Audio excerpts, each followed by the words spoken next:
Hey everyone, welcome to my channel. तो guys, आज हम इस वीडियो में एक बहुत ही अच्छे टॉपिक पे बात करने जा रहे हैं और ये मेरे एक सब्सक्राइबर हैं, उनकी रिक्वेस्ट पे समझ लीजिए या फिर उनके एक कमेंट ऐसी आई थी कि मुझे लगा कि इस टॉपिक पर मुझे वीडियो बनानी चाहिए, तो मैं इसके लिए एक वीडियो बना रही हूँ इस टॉपिक पे। तो हमारा जो टॉपिक है वो है आईबीएस। तो गाइस, आईबीएस एक ऐसी बीमारी होती है जो आपके शरीर को बहुत नुकसान पहुंचाती है। तो ये जो कमेंट मेरे पास आई थी मेरे चैनल पे जिंदर लहर जी की कमेंट थी, और जिंदर लहर जी की कमेंट है। उन्होंने मुझे लिखा था कि मुझे आईबीएस है, चाय पत्ती उबाल कर लेता हूँ, खाली पेट और आईबीएस का परमानेंट इलाज नहीं हो रहा है मेरे को। तो उन्होंने बताया कि उनको आईबीएस है, जिससे उनको बहुत ज़्यादा प्रॉब्लम हो रही है और वो बहुत ज़्यादा ट्रीटमेंट इसके करवा रहे हैं, बट उनको कोई भी फ़र्क नहीं पड़ रहा है। तो ऐसे में उनको क्या करना चाहिए? तो गाइज, आईबीएस एक ऐसी बीमारी है जो आपको कब्ज, आपको डायरिया, आपके पेट में बहुत सारी चीज़ें मतलब नुकसान कर सकती है, तो उसको आईबीएस बोला जाता है। बट आप इसको आईबीएस ऐसे ही नहीं मानेंगे, आपको पहले एक अच्छे डॉक्टर से कंसल्ट करना है।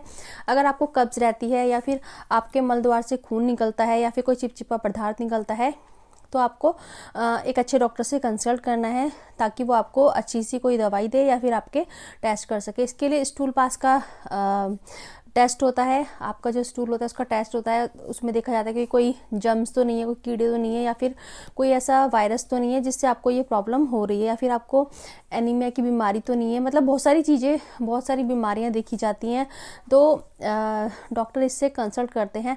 और अगर आपको पता चलता है कि आपको आईबीएस की बीमारी है, तो आपको सही दवाइयाँ लेनी चाहिए और अपने आप पे थोड़ा बहुत सुधार भी करना चाहिए। तो मैं कोई डॉक्टर नहीं हूँ, बट मैं यहाँ पर घरेलू इलाज के बारे में बात करती हूँ। तो आईबीएस एक ऐसी बीमारी है जो आपको कब्ज देती है, आपका खान पान सही से नहीं होता है, आपका पेट ठीक से साफ नहीं होता है, तो ऐसे में आपको ये बीमारी हो सकती है। तो आपको घबराने की ज़रूरत नहीं है। अगर आपको बुखार आता है, आपके मल द्वार से बहुत ज़्यादा खून निकलता है या फिर आपको बहुत ज़्यादा पेन होता है या आपका वेट कम हो रहा है, तो ऐसे में आपको सिम्टम दिखाई दे सकते हैं। तो इसके लिए रोक टोक के लिए मैंने जैसे बताया, आप पहले डॉक्टर से कंसल्ट कीजिए।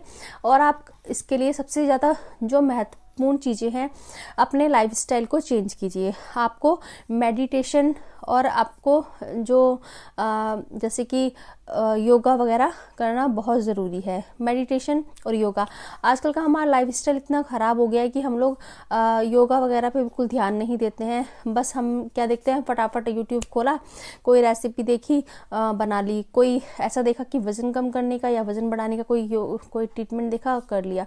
बट वेट वगैरह कम तभी होगा या ज़्यादा तभी होगा जब आप योगा करेंगे अच्छे से या अपने शरीर पे अच्छे से ध्यान देंगे। हम लोग आजकल इतने बिजी हो गए कि हम अपने बॉडी पे ध्यान नहीं देते हैं, तो ये सबसे गलत बात है।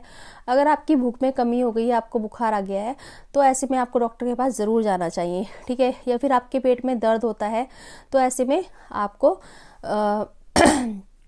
ये आईबीएस की बीमारी हो सकती है। तो जैसे कि जो जिंदर लहर जी हैं जिन्होंने मुझे कमेंट की, तो मैं आपको देखिए यही बोलना चाहूँगी कि आप छोटी छोटी चीज़ें फॉलो करके अपने आप पे ध्यान दे सकते हैं, ठीक है। मैं आपको पहले ये बोलूँगी, डॉक्टर से कंसल्ट कीजिए, दवाइयाँ भी लीजिए और मेडिटेशन भी कीजिए, योगा भी कीजिए, ठीक है। साथ में आप दही, मट्ठा, छाछ ये भी लीजिए और तली भुनी चीज़ें कम खाइए। जैसे कि एक गोल रख लीजिए कि मुझे महीने में एक बार बाहर का खाना है। ज़्यादा अगर आप खाते हैं तो आपको बहुत ज़्यादा नुकसान करता है। तो गरम मसाले, भुने मसाले और तला भुना ज़्यादा नहीं खाना है आपको। और आपको बहुत सारी चीज़ें ऐसी लेनी है जो आपके शरीर को फ़ायदा करें। तो आपको अपने खाने में हरी सब्जियां जैसे कि पालक, मेथी, ये सब चीज़ें यूज़ करनी है। और हरी सब्जियां जैसे कि गाजर, जो आपके शरीर में खून भी बढ़ाए और आपको सही मात्रा में पोषण भी दे। तो आपको जैसे कि सैलेड बना लीजिए, खीरा, टमाटर और चुकंदर, इन सबको कट करके आप इसकी सैलेड भी खा सकते हैं। मट्ठा पीजिए, दूध पीजिए और आप अच्छा खाना खाइए जो आपके रिच प्रोटीन हो, आपके शरीर को फ़ायदा पहुंचाए, ठीक है। तो आपको खुद ही इससे बहुत ज़्यादा फ़ायदा मिल जाएगा। जैसे कि अगर आप छाछ पी रहे हैं तो उसमें आप काली मिर्च डाल के पी सकते हैं। तो आप एक तरीके से एक देसी इंसान बन जाइए, ठीक है। उससे आप देखेंगे कि आपको बहुत ज़्यादा रिलीफ मिलेगा, क्योंकि आईबीएस जो सिंड्रोम होता है, जो ये बीमारी होती है, इसमें आपकी जो आंतें हैं वो सिकुड़ जाती हैं, जिससे आपकी आंतों में सूजन हो जाती है, आपका पेट ठीक से साफ नहीं होता, आपको भूख नहीं लगती है। तो ऐसे में आपको अगर आप छोटी छोटी चीज़ें फॉलो करेंगे ना तो आपको बहुत ज़्यादा फ़ायदा होगा। और ये चीज़ें मैं क्यों बता रही हूँ, क्योंकि ये चीज़ें मैंने खुद से फेस की हैं। क्योंकि आफ्टर मैरिज मेरा लाइफस्टाइल बिल्कुल चेंज हो गया, क्योंकि पहले तो हम लोग बहुत घूमते थे, चलते थे, फिरते थे, बट आफ्टर मैरिज किचन से कमरा, ये लाइफ हम लड़कियों की चेंज हो जाती है। तो मुझे कॉन्स्टिपेशन, कब्ज, मतलब बहुत चीज़ें होने लग गई थी। तो मैंने जब योगा वगैरह करना शुरू किया, वेट गेन भी बहुत ज़्यादा होने लग गया था, योगा करना शुरू किया, मेडिटेशन करना शुरू किया, अपने आप पे ध्यान देना शुरू किया, अपने आप से प्यार करना शुरू किया, तब मैं थोड़ा सा अपने आप को चेंज कर पाई हूँ। और ऐसा नहीं है कि एकदम से आप अपने आप को चेंज कर लेंगे, टाइम लगेगा, महीने 2 महीने, जैसे कि मैंने बताया कि कर पाई हूँ और अभी भी कर रही हूँ, क्योंकि मुझे अपने आप पे भी ध्यान देना है। अगर आप सेल्फ लव करते हैं, यानी कि अपने आप पे ध्यान देंगे, तो आपको बहुत ज़्यादा फ़ायदा मिलेगा। ठीक है, तो इस तरीके से आप अपने लाइफस्टाइल को चेंज करके अपना ध्यान रख सकते हैं। तो खाने में अच्छा खाना खाइए और अच्छी नींद लीजिए और अच्छे से आप अपना काम कीजिए और बाहर का अवॉइड कीजिए और अपने कुछ टेस्ट कराइए। और सिर्फ ये खाली पेट चाय वगैरह पीने से कोई फ़ायदा नहीं होगा। अपने आप पे अच्छे से ध्यान दीजिए, नींबू पानी पीजिए, सुबह उठ के गर्म पानी में नींबू डाल के पीजिए, तो आपको जल्दी रिलीफ मिलेगा। तो आपको अगर मेरी वीडियो अच्छी लगी हो तो प्लीज़ मेरी वीडियो को लाइक करें, चैनल को सब्सक्राइब करें। Thank you so much watching my video. Bye bye.